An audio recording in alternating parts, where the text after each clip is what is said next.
কে কীভাবে পোলাও রান্না করে তা জানি না, যেহেতু আজকে ঈদের দিন চাইছি একটু স্পেশালভাবে রান্না করতে। গুঁড়ো দুধ গুলে নিছি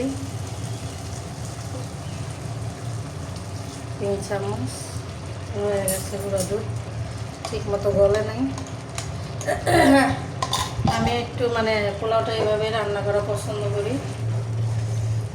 গুঁড়া দুধটা দিলে একটু টেস্ট হয়, ইচ্ছা করলে যার যার মতো করে রান্না করতে পারেন।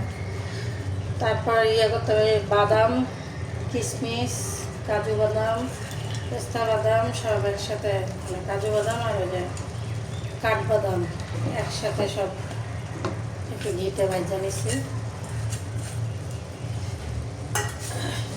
তো ভাবলাম ঈদের দিনে খাবো, একটু স্পেশাল করে রান্না করি। আল্লাহ জানে এরকম হয়।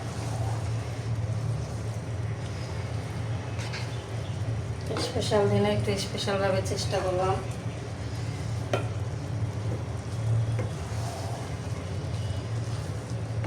বাকিটা আল্লাহর ভরসা।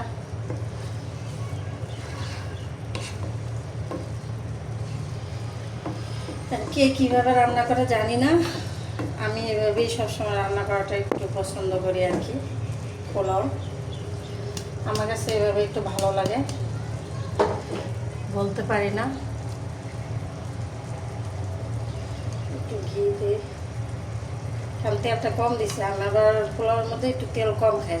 অনেকে তেল বেশি খায়, আমি তেল খাওয়াটা কম পছন্দ করি, এই জন্য আমি একটু তেলটা কমিয়ে দিই, বেশি একটা দিই না।